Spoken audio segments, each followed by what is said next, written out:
Since June of 2010, I have had the opportunity to participate in a clinical pastoral education program through the Spiritual Care and Education Center in Toledo. My clinical site is FirstStep, and as a faith-based person, I add, thanks be to God that my clinical site is FirstStep. I would like to think that my life has been dedicated to a compassionate walk with all people. But after working with the staff and clients at FirstStep, I have done a lot of reflection with my CPE peer group. And I've had to take a deep look at some of my ways, and I had to make some changes. My goal prior to coming to FirstStep was always to be a kind-hearted minister, but I have learned that I have failed to be a person with empathy. Not just kind words and quiet words were needed, but people really needed a spiritual care provider, service provider, to walk with them. I am living a life now committed to the wellness of the human body and human spirit. Now, clearly, I have my challenges with my health, yet my current health challenges inspire me to tend to the human spirit with more care. I am more watchful. I am more intent on looking into the hearts of people when I talk with them. I would like to think that after being at FirstStep, I am more dedicated to enabling people to reach their full potential. I have not done that before in ministry. I've probably been faking it a little. But the experience here at FirstStep, seeing the pain in faces, the joy, the agony, has made me want to make a change.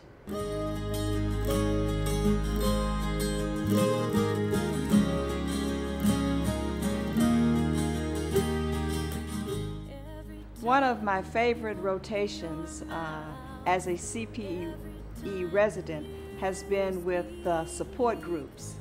And at first I was hesitant to use images of women in sacred literature in support groups, but when the issue of grief and loss came up, I said, well, let me try this.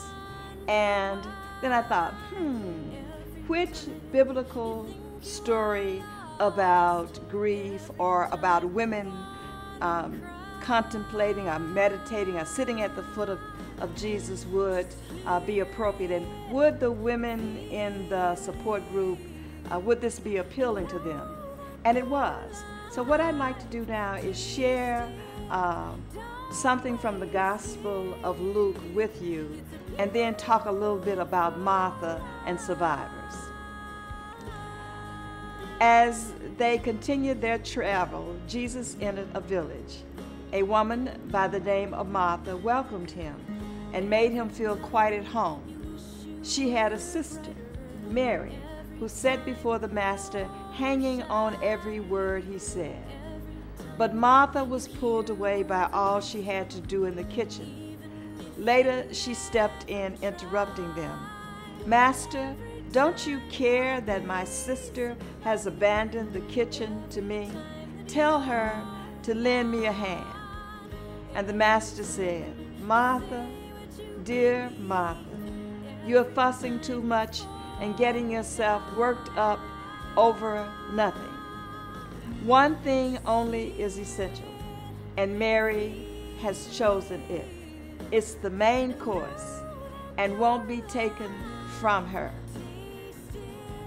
And after looking at that particular text and celebrating that text and dissecting that text in support group, we came up with some images of Martha that I'd like to share with you now. And we laughed about these images, we cried about them, but these images of Martha, this is who we are as survivors. As survivors, we said we all know Marthas. We know the Marthas of the world.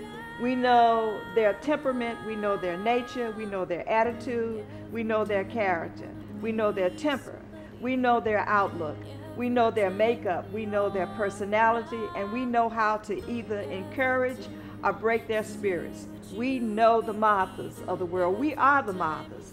Some of us married men who wanted a Martha, gave birth to a Martha, or some of us have children, a baby girl who acts like a Martha.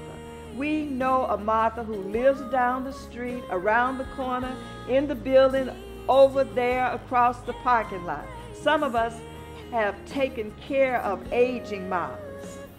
We know the Marthas, those hard-working women without whom any movement, event, program, occasion would starve.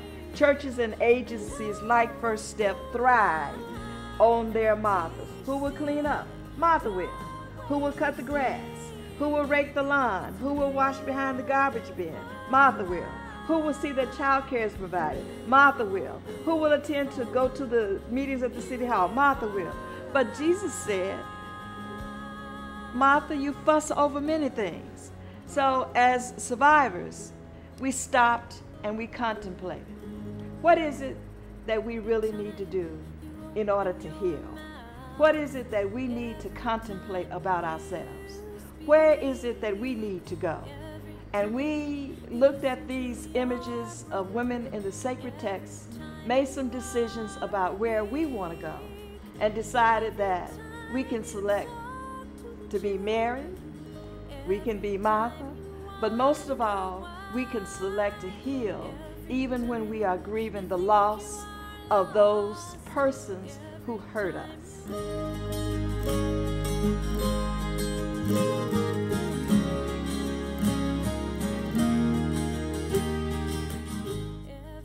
Why should clergy participate in direct service agencies? Because we can be effective in helping both victims and abusers if we are informed. FirstStep has an excellent training program. It increases our awareness of the dynamics of domestic violence, as well as helps us as pastors recognize the warning signs of intimate partner violence. We say we can recognize when someone is being abused, but without the right knowledge, we make terrible mistakes. We hurt people, we cripple people. By becoming involved in a direct service agency, we are able to help build healthy relationships and loving families. The second thing that we have to do is we have to remember that trust is important. Agencies like FirstStep have to trust us as faith-based persons, and the faith-based community has to trust agencies like FirstStep.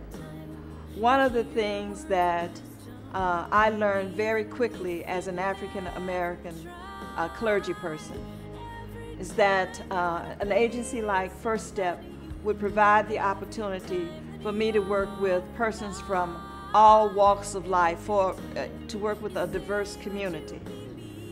I had been very narrowly focused prior to coming to FirstStep, working only in the city of Detroit, only on the east side of the city of Detroit, and only with African American clientele. But what FirstStep pushed me to do is to open my heart and realize that God's people come in all shapes, colors.